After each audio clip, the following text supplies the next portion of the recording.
तुमने जो समर्पण, विश्वास और धैर्य दिखाया है, उसका फल अब तुम्हें मिलेगा। तुम अपने जीवन में संतुलन, शांति और प्रेम से भरे रहोगे और तुम्हारी आत्मा इस दिव्यता से सदा प्रकाशित होती रहेगी। मेरे प्यारे बच्चे, और आगे बढ़ो। कभी भी यह मत भूलना कि तुम्हारा साहस तुम्हारी शक्ति से कहीं अधिक है। तुम जीवन में कोई भी बाधा पार कर सकते हो।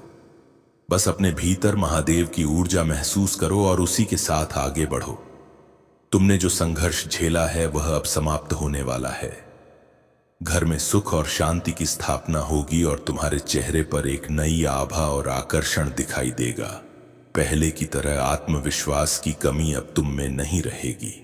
तुम्हारा तन और मन दोनों आत्मविश्वास से भरे रहेंगे। तुम्हारे शत्रु जो कभी तुम्हारे सामने थे, अब तुम्हारे मार्ग से दूर चले जाएंगे। चाहे तुम कहीं भी हो, मुझे हमेशा याद रखना।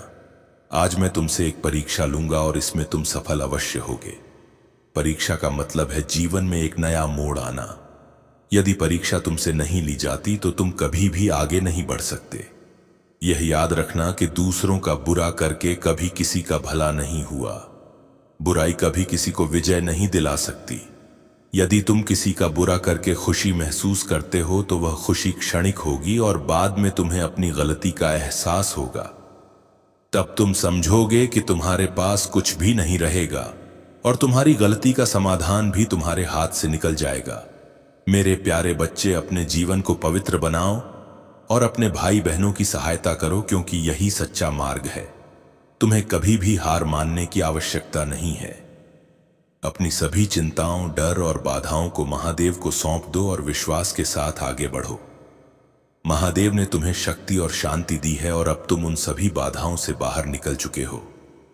तुमने अपनी आंतरिक शक्ति को पहचाना है और यह सब महादेव के आशीर्वाद से संभव हुआ है। आने वाला सप्ताह तुम्हारे लिए यादगार होगा, क्योंकि महादेव ने तुम्हारे जीवन में दिव्य परिणाम और असाधारण सफलता का वादा किया है। तुम्हें बस अपने विश्वास को मजबूत रखना है और महादेव की भक्ति में लीन रहना है।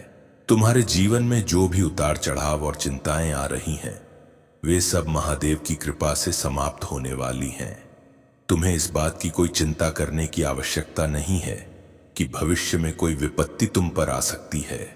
महादेव के स्वभाव और उनकी लीला को कोई भी आज तक पूरी तरह समझ नहीं पाया है और यही उनकी दिव्यता है। जो भी कुछ होगा वह तुम्हारे भले के लिए ही होगा, क्योंकि